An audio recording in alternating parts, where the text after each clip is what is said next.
Hello, everyone. This is Charles Walter Buntjer coming to you from San Francisco. It's 2025 of all things, and I'm doing this video celebrating my 71st birthday in Panama in 2011.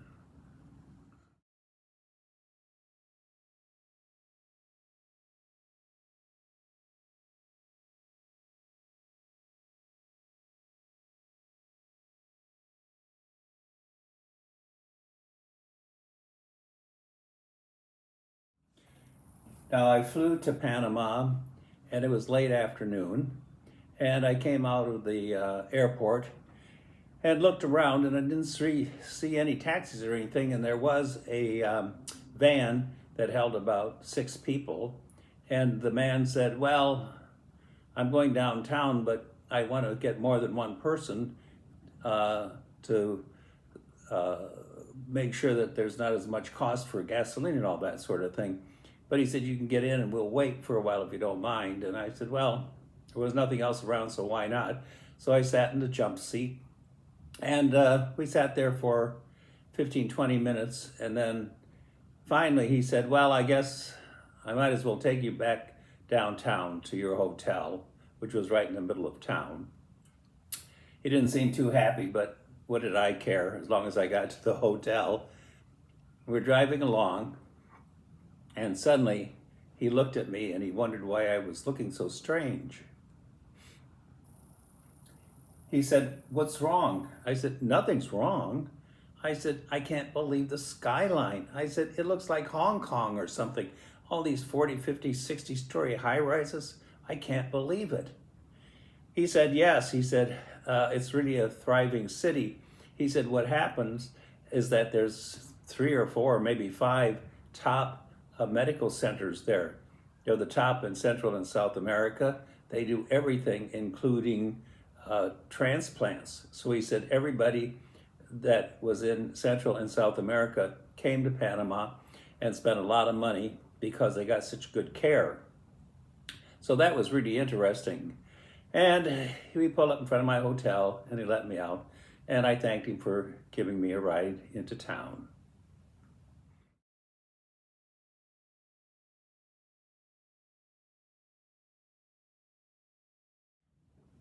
Now, the hotel was very large in the center of town, as I said, and the rooms were huge. The picture of my room had 2 king-size beds. The only thing that was scary was the floors were like almost like white marble, polished smooth. And if your feet were wet at all or your shoes slippery, you'd go down. So I always warn people when they travel, make sure when you get out of the bathtub or do anything, make sure that the floor isn't so slippery that you might fall down. I had that happen to me in Turkey, of all places. The floor was polished marble, and I stepped out of the tub and went flying down on the floor under the toilet. Thank God I didn't break anything, but I did bruise my side. So just a word of warning.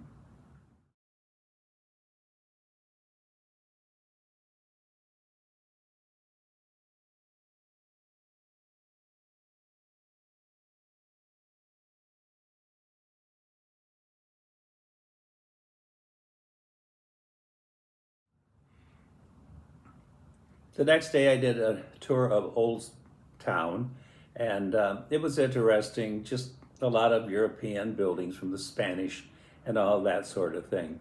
Um, so much like most towns that you see, older towns. The one side was interesting because that was the entrance to the canal. So if you went over on that side, you could sit and watch all the ships coming through to get ready to go into the canal itself. On the other side, there's a picture of me standing there with the bay and all the small sailing boats and fishing boats and things looking toward Panama, the city itself.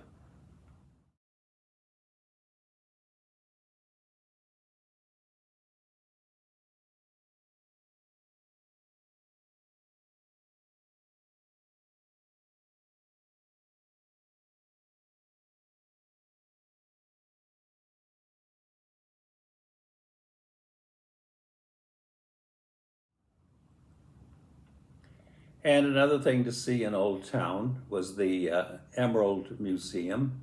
And that was interesting. You got to see how it was mined and with dioramas of miners and their wheelbarrows that they used. And then, of course, of interest were the huge rocks, and the emeralds were inside of the rocks. It's just interesting how they're formed from heat and pressure, and they grow just unbelievable. I think the main emeralds, from what I heard, was from Colombia, but I could be wrong. But I think it's Colombian emeralds are always advertised as the best.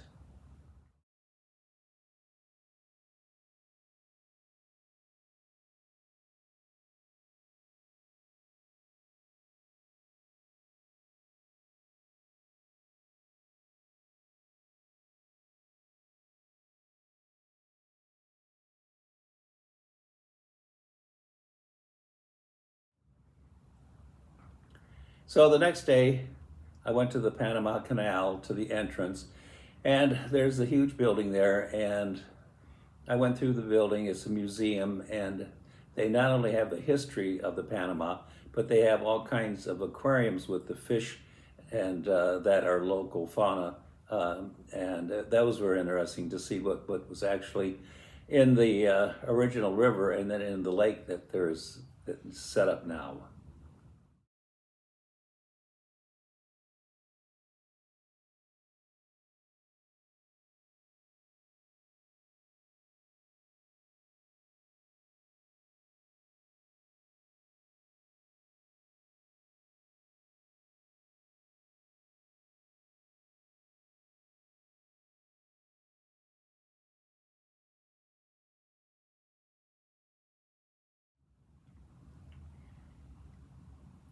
I got a small boat to travel through the canal, but I'd been told that there was no reason to go through the entire canal from the west to the east side because the town on the east side was not that interesting, unless you're actually taking one of those cruises where, like, from San Francisco through the Panama Canal, repositioning and back up to Miami or New York City.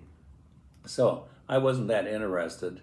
I just wanted to go through the main locks on the I guess it's the west or south side, and then east northeast to the other side. I also have a picture of me on the Continental Divide, which was interesting. So I've been over the Continental Divide, and I've been over the equator on another cruise.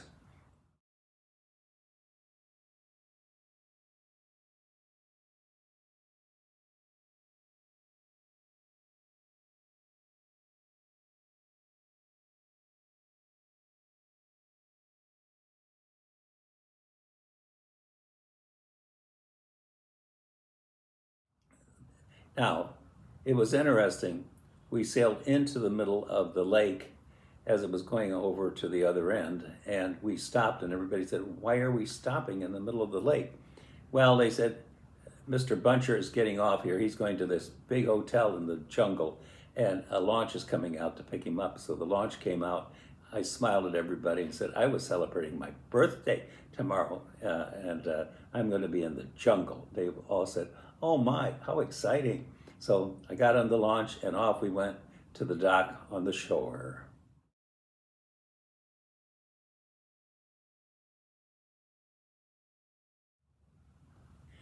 I got to the hotel, and the people working the desk were very, very nice. And they said, "Oh, we see it's your birthday.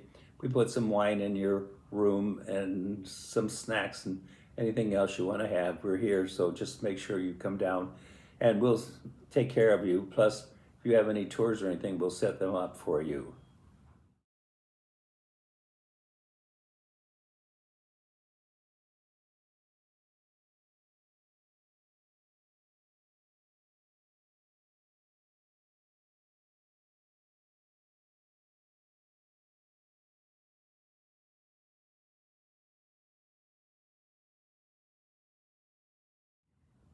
I relaxed that day and had some cocktails and had a nice dinner. And then I had a tour the next day where I was supposed to be taken around the jungle. Well, I got out to the location, and there was a young man about 30 who said that he was a scientist, had a degree. And he said he was taking a group on the tour, but then he said everyone canceled, and I was the only one that was there. He asked if I really wanted to do the tour since I would be the only one. I said, "Don't be silly. I'm going to get a perfect tour because I'm the only one. You can answer all my questions and take me everywhere." So off we went, and he was very knowledgeable about the birds and all the animals. And as you can see, many of the animals came right up to us almost. They were so friendly. And at the end, we did see a woman with all this equipment, and they do weather forecasting because it's very important that all the rains that they have there, they need that so that it can keep the lake full, so that they don't lose the water when they pump it out. They need to make sure that there's more water coming in. Now, I did hear that a new canal, the super large one for bigger ships, now doesn't let the water out to the ocean. It repumps the water back into it again because, of all things, if you don't have enough water to fill the locks up, it's not going to work. So that was a really great day and a nice dinner that night.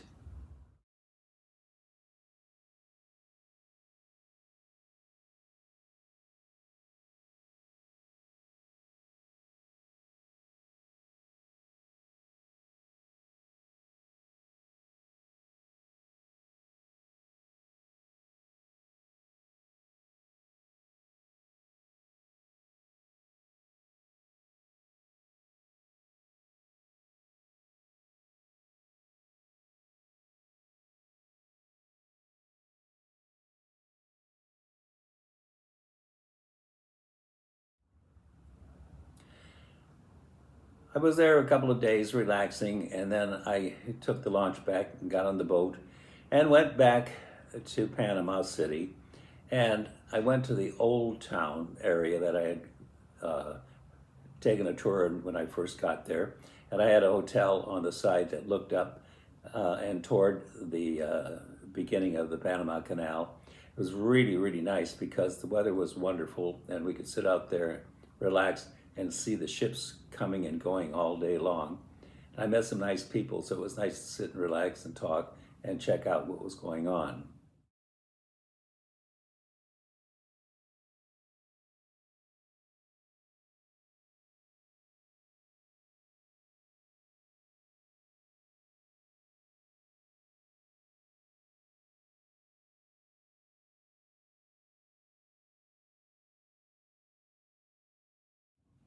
There was also a young man there at a bar, and he was very nice, and he looked kind of funny. I said, I guess I'm going to have a beer instead of a cocktail, and he kind of laughed because it was like, I don't know, high 80s or almost 90, and he said, "Yeah, it's time to have a beer, isn't it?" I said, "You know it."